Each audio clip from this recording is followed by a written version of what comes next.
오늘도 하루 종일 말씀으로 승리하는 귀한 날 되기를 축복합니다. 우리 32장은 그 바벨론 공격으로 예루살렘은 위기에 놓여 있고 예레미야는 예루살렘의 멸망을 예언합니다. 그러다가 결국 예레미야는 투옥되는 상태에 이릅니다. 이러한 투옥된 상황에서 예레미야가 하나님의 명령을 받고 나서 하나님께서 밭을 사라 그래서 밭을 매입한 사건이 나타납니다. 이 밭을 매입한 것은 예루살렘이 필히 이제 회복될 것이라고 하는 사실을 강력히 시사하는 영적인 의미가 담겨져 있는 이런 내용들입니다. 오늘 긴 44절까지 기록된 이 본장에는 아주 중요한 메시지가 담겨져 있는 것을 기억하고 오늘 이 말씀을 통해서 우리가 깊은 교훈을 새기면서 여러분에게 기도의 제목이 확실하게 설 수 있기를 바랍니다. 유다왕 시드기야는 주변의 여러 나라들과 동맹을 맺어가지고 바벨론이 이제 침공을 하니까 바벨론에 대항을 했습니다. 바벨론 군대가 이제 유다를 진멸하기 위해 가지고 원정하여 와서 이제 예루살렘은 포위돼 가지고 함락 직전이 됐습니다. 민족이 위태한 위기에 처했을 때 그 운명에 대해서 예언하는 선지자와 지도자가 있다고 하는 것은 그 민족에게 큰 복이 아닐 수가 없습니다. 그래서 예레미야는 정말 그런 어려운 환경 가운데 그대로 하나님이 주시는 그 메시지를 그 말씀을 그대로 듣기 싫든 좋든 그대로 증거하는 복음 사역자의 모습을 우리에게 보여주고 있습니다. 예레미야와 같은 복음 사역자의 삶은 어떠해야 될까? 다시 말하면 우리가 시대적 사명, 그리스도인들의 그 시대적 사명의 삶은 우리가 어떻게 살아야 될 것인가?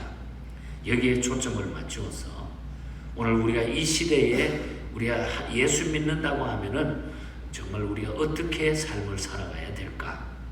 여기에 초점을 맞추어서 말씀을 받을 수 있기를 바랍니다. 먼저 1절부터 5절 사이를 보면은 복음 사역자는 고난 받을 것을 각오하라. 고난이 반드시 따르게 돼 있다. 예수 믿는 사람들에게는 고난은 필수 각오가 같다 하는 것을 우리가 꼭 기억하자는 겁니다. 오늘 1절에 보면 유다왕 시드기야의 제10년 BC 역사로 보면 BC 587년 주전 587년에 하나님의 말씀이 예레미야에게 임했다. 오늘 1절에 그렇게 말하고 있죠.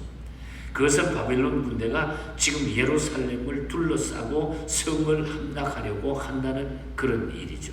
이때 유다왕 시드기야는 바벨론으로부터 유다의 구원과 승리를 원했습니다. 그런데 예레미야는 유다의 멸망을 예언하고 있습니다. 3절에서 5절에 쭉 절수를 그냥 묶어가지고 예레미야의 그 예언의 메시지를 강조하기 위해서 오늘 3절에서 5절 사이에 그 예레미야의 유다 멸망을 자세하게 이야기하고 있죠. 왜냐하면 하나님의 말씀이 예루살렘 성을 갈대아인의 손에 붙여가지고 멸망당할 것을 말씀하라고 했기 때문에 얼마나 듣기 쉽겠어요. 조국의 패배를 보면서 하나님의 말씀을 전한 이 예레미야의 심정, 이러한 예레미야의 예언을 시드기야 왕은 듣고서 이해할 수가 없었어요. 아니 저놈이 무슨 소리 하는 거예요 지금. 좋은 소리 해도 부족할 텐데 이 우리나라가 망해? 그럴 수가 없다는 거죠. 그래서 시드기야가 불이 나고 도저히 이해할 수가 없었어요. 이러한 예레미야의 예언을 시드기야 왕은 이해할 수가 없는 겁니다. 이미 시드기야 왕은 하나님의 말씀을 떠난 사람이었기 때문에 거기에 대해서 이해를 못했어요. 떠난 사람은 하나님의 말씀을 떠난 사람은 하나님의 말씀을 들을 수가 없습니다. 경청할 수가 없어요. 들어도 그것이 들리지 않는다는 거죠. 단지 자신의 안전과 행복만을 추구하고 있는 거예요. 자기만 생각하고 현실만 생각한다는 거죠. 이러한 시드기야를 가리켜서 갈대아인과 싸워서 패할 것을 예레미야가 말하고 있는 것입니다. 예레미야를 시위대 뜰에 가둡니다. 그래서 그래서 시드기야는 시위대 뜰에 가두었어요. 2절에 보면 그때의 바벨론 군대는 예루살렘을 에워싸고 선지자 예레미야는 유다 왕의 궁중에 있는 시위대 뜰에 갇혔다. 딱 가다놔 버린 거예요. 그러나 하나님께서는 예레미야를 통해서 유다의 패배를 다시 선포하도록 계속 이야기를 하는 겁니다. 이 말을 듣고 시드기야는 예레미야를 미워하지 않을 수가 없었다는 거죠. 선지자의 말에 귀를 기울이는 대신에 그를 미워하고 말씀을 멸시한 시드기야의 왕을 보고 우리가 어떻게 보면은 우리의 강팍한 우매한 인간들의 생각을 우리가 갖지 않을 수가 없다는 것입니다. 우리도 시드기야 왕과 별 다를 바가 없다는 거예요. 현실을 봤을 때 성도들이 우리 예수 믿는 사람들이 듣기 싫은 말도 하나님께서 주시면 그대로 우리가 받아들여야 된다는 것입니다. 결코 현실과 타협하거나 권력에 아부할 수 없다는 거예요. 하나님의 말씀을 그대로 현실 속에 우리가 받을 수 있어야 된다. 그러므로 복음 사역자는 오늘 그리스도인들은 때로는 고통스럽고 외로울 때가 많다는 거예요. 오해 살 때도 있고. 그래서 우리는 고난 받는 것이 우리에게 있다는 거 잊지 말아야 돼요. 혹시 여러분들이 신앙을 지키다가 예수 믿는 것 때문에 주님의 이름 때문에 혹은 교회 때문에 여러분 하나님의 영광 때문에 여러분들이 어려움 당하고 고난이 있고 슬픔이 있다고 하면 견딜 수 있기를 축복합니다. 하나님의 메시지는 그런 가운데서도 선포되고 있다는 것입니다. 그 다음에 우리가 6절부터 15절 사이를 보면은 그래서 우리는 하나님의 뜻대로 물질이라든지 모든 것을 하나님의 뜻대로 사용하라는 거죠. 예레미야가 옥에 갇혀 있을 때 하나님께서는 뭐라 그럽니까? 아나돗에 있는 삼촌 살룸의 아들 하나멜의 밭을 사라. 그렇게 이야기를 밭을 사라. 오늘 6절과 7절에 보면 보라 내 숙부 살룸의 아들 하나멜이 내게 와서 말하기를 너는 아나돗에 있는 내 밭을 사라. 이 기업을 물을 권리가 내게 있느니라. 밭을 사라는 거예요. 이 땅은 곧 멸망받을 땅이요 다른 나라가 점령할 땅인데 옥에 갇혀있던 예레미야는 이 사촌의 밭을 샀습니다. 그 하나님의 명령대로 그 밭을 샀어요. 그래서 9절에 보면은 은 70세겔을 주고 계약을 하게 되죠. 그리고는 매매 증서를 취해가지고 인봉한 것은 네리야의 아들 바룩에게 붙이고 인봉하지 않는 매매 증서는 토기에 담아가지고 이런 토기 항아리 같은데 토기에 담아가지고 오랫동안 그 증서를 보존할 수 있도록 이야기를 했습니다. 8절에서 14절까지 쭉 나타나죠. 여기에 바룩이 나오는데 이 바룩은 아주 훌륭한 인물입니다. 예레미야가 신뢰하는 아주 귀한 친구였어요. 여호야김 치세 때 예루살렘의 포위 기간 동안에 또 애굽으로 끌려갔을 때 시종 일간 예레미야 옆에서 같이 행동하고 같이 있었던 사람이 바룩이에요. 그래서 믿을 수 있는 그 바룩에게 이 모든 것을 맡겨가지고 그 모든 일을 추진하도록 이렇게 했던 것입니다. 왜 그렇게 시켰을까? 사람이 이 땅의 집과 밭과 포도원을 다시 사게 될 때가 올 것이기 때문이다. 그래서 15절에 보면은 그러잖아요. 15절 하반절에 보면 사람이 이 땅에서 집과 밭과 포도원을 다시 사게 되리라 하셨다. 분명히 다시 이 땅에 와가지고 그것을 사게 되리라. 그러니까 미리 사두라는 거예요. 뭐 부동산 투기를 위해서가 아니라 하나님의 예언의 확실성을 보여주기 위해서 하나님은 그렇게 하셨다. 너희가 돌아오게 될 거야. 그걸 믿게 하기 위해서. 그 예언의 확실성을 믿는 예레미야는 자기의 재물을 아까워하지 아니하고 아나돗에 있는 밭을 그대로 사들이게 됩니다. 우리도 마지막 날 하나님 나라의 새 하늘과 새 땅을 우리가 기업으로 얻게 될 것입니다. 그 새 하늘과 새 땅의 기업을 우리가 소유하자는 거예요. 빨리 소유해 놓자는 거예요. 어떻게 변해가든지 간에 그것은 변하지 않아요. 우리가 그곳에 돌아가기 때문에 영적으로 그것을 보여준다는 거죠. 그날을 소망하면서 우리의 땅의 보물을 이 땅에 쌓지 말고 하늘에 쌓아두자. 하늘에 쌓아두자. 그래서 하나님의 뜻대로 모든 물질이라든지 모든 세상의 일들을 우리가 사용할 수 있어야 된다. 이것이 보여주는 영적인 깊은 진리입니다. 끝으로 16절부터 마지막 44절까지 보면 그래서 우리는 복음 사역자 그리스도인들은 기도해야 된다고 하는 메시지가 여기에 또 나타나요. 기도해야 된다. 기도하지 않으면 우리가 그 지혜라든지 그 모든 일을 우리가 알아갈 수가 없다. 내가 어떻게 알 수 있겠어? 인간의 계산으로는 안 된다. 그래서 예레미야는 왜 하나님께서 밭을 사라고 하셨는지 그 이유도 모르고 하나님께서 시키는 대로 그대로 순종했습니다. 그리고 난 후에 밭을 사라고 하신 그 이유를 알고 싶어가지고 하나님 앞에 기도했습니다. 그럼 먼저 하나님께서 이스라엘 백성을 크신 은혜와 사랑으로 인도하셨음을 감사하면서 하나님의 말씀을 청종치 아니한 백성들의 죄악sam을 슬퍼하면서 먼저 하나님 앞에 기도하고 있는 이 모습이 20절에서 23절에 쭉 나타납니다. 그리하여 유다가 이방인의 침략을 받는 것도 당연하다고 기도하고 있는 모습이 나타나고 있죠. 그래서 24절에 보면은 보옵소서 이 성을 빼앗으려고 만든 참호가 이 성에 이르렀고 칼과 기근과 전염병으로 말미암아 이 성이 이를 치는 갈대아인의 손에 넘긴 바 되었으니 주의 말씀대로되었음을 주께서 보나이다. 그대로 하나님의 말씀대로 이루어지고 우리가 잘못했다. 하나님께서 하시는 일이다 하는 것을 고백하는 그런 기도를 드려요. 그러면서 예레미야는 유다가 완전히 파멸해서 다시 회복할 수 있을지 궁금해서 또 기도하는 거예요. 정말 말씀은 이렇게 했는데 내가 순종했지만 다시 회복할 수 있을까? 또 기도하죠. 이때 하나님께서 예레미야의 기도를 들으시고 응답을 해주십니다. 26절에서 44절까지 어떻게 응답을 해주십니까? 그 내용들이 나타나죠. 하나님께서는 죄 때문에 유다 백성에게 노하셨다. 너가 죄 때문에 내가 이렇게 했다. 너에게 어려움을 뒀다. 그래서 32절에 보면 뭐냐?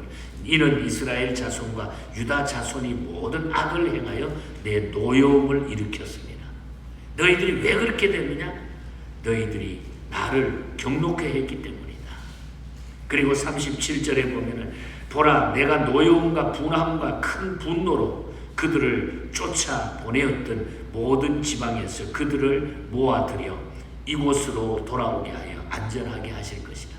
이제 다시 내가 너를 바랬지만 이제 다시 돌아오게 해서 내가 안전하게 해주리라. 또 38절에 그들은 내 백성이 되겠고 나는 그들의 하나님이 될 거야. 어제 아침에도 그 다음에 그 앞에 장에도 이 같은 말씀이 또 반복이 되잖아요. 그들은 내 백성이 되고 나는 그들의 하나님이 될 것이다. 얼마나 놀라운 하나님의 약속을 하나님이 그냥 꼭 아주 엑기스같이 들려주고 있는 거예요. 너희 변하지 말라. 내가 약속한 그대로 내가 너희들이 돌아오게 할 거야. 돌아오게 할 거야. 39절 그가 내가 그들에게 마음과 한 길을 주어 자기들과 자기 후손의 복을 위하여 항상 나를 경외하게 하고 그래서 돌아오게 해서 항상 하나님의 백성으로 나를 경외하며 살게 하리라. 살게 하리라. 여러분 얼마나 놀라운 하나님의 축복입니까? 여호와께서 이스라엘 백성에게 재앙을 내린 것 같이 허락한 모든 복을 내가 다시 회복해 주시겠다. 내가 너에게 재앙을 내린 것처럼 그걸 다시 이제는 되돌려 놓겠다. 회복하겠다. 그래서 42절에 보면 허락한 모든 복을 다시 주시겠다 약속한 42절에 여호와께서 이와 같이 말씀하시니라. 내가 이 백성에게 이 큰 재앙을 내린 것 같이 허락한 모든 복을 그들에게 내리리라. 내리리라. 하나님께서는 어떤 상황도 변경시킬 수 있는 능력이 있다는 것입니다. 다 가지고 계십니다. 그래서 이제 바벨론에게 빼앗긴 땅을 너희가 지금 돈을 주고 사라고 하나님께서는 그래서 말씀하셨고 너희들이 다시 돌아와 돈을 주고 산 그 땅을 경작할 수 있다고 소망을 하나님이 분명히 주신 것입니다. 그래서 땅을 사라. 돌아갈 땅을 사놓으라. 천국을 사라. 이것입니다. 천국을 사라. 너희 밭을 베냐민 땅에 사든지 예루살렘에 사든지 산지나 성읍이나 어떤 곳에라도 살아 내가 다 회복시켜 주시겠다. 이처럼 우리의 구원의 문제는 전적으로 우리 하나님의 능력으로 이루어지게 되는 줄 믿습니다. 전적으로 하나님의 능력이 있다. 그래서 고린도전서 1장 18절에 그러잖아요. 십자가의 도가 뭐라고 그랬어요? 멸망하는 자에게는 미련한 것이지만은 믿는 우리에게는 큰 능력이 됨이니라. 믿는 우리에게는 큰 능력이 됨이니라. 십자가의 능력. 십자가의 능력은 어떤 사탄의 객에도 싸워 이길 수 있는 줄 믿습니다. 십자가의 능력. 예수님께서 그 능력을 우리에게 보여주시고 승리하게 하신 것입니다. 십자가의 능력. 그래서 우리는 늘 하나님 앞에 기도하면 그 기도의 무기를 통해서 하나님은 앞길도 또한 지나온 일들도 다 협력해서 선을 이루도록 우리를 이끄신다는 거예요.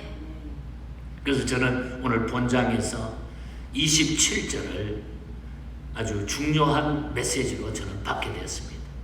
나는 여호와여 모든 육체의 하나님이라 내게 할 수 없는 일이 있겠느냐.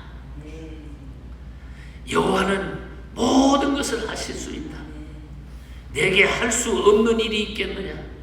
내가 다 할 수 있느니라. 하나님의 능력을 우리에게 주시는 그런 메시지입니다.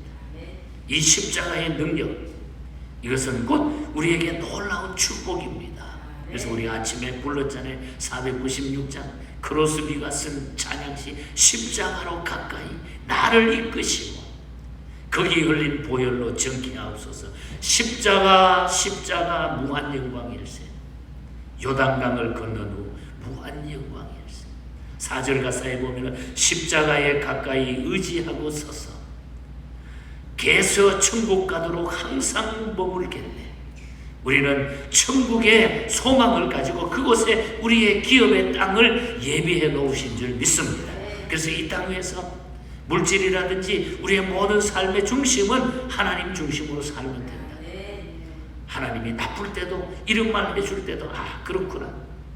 변함없이 십자가의 능력을 믿고 십자가를 바라보면서 우리가 나아갈 때 하나님은 우리에게 날마다 이 큰 승리를 주시는 줄 믿습니다.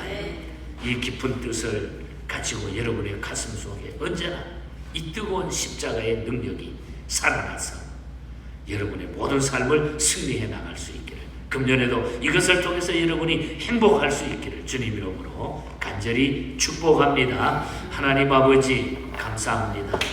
감사합니다. 하나님께서 하나님의 백성 삼으시고 또한 복음 사역자로 삼으시고 하나님 교회를 섬기며 주의 복음을 전할 수 있는 이 시대적인 사명을 오늘 저희들에게 허락해 주심을 감사합니다. 잘 지켜나가게 하시고 하나님의 말씀이 쓰든지 달든지 그대로 믿고 받아들일 수 있는 능력의 사람들이 되게 하여 주시옵소서.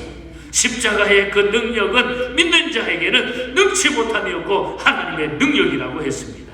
믿지 않는 자에게는 아무것도 아니지만 믿는 자에게는 하나님의 능력인 줄 믿습니다. 이 능력으로 이 시대를 이기게 하여 주시고 오늘 하루도 우리 예언의 모든 가족들이 이 십자가의 능력으로 승리케 하여 주시옵소서. 거룩하신 예수님 이름으로 기도하옵나이다. 아멘. 하늘에 계신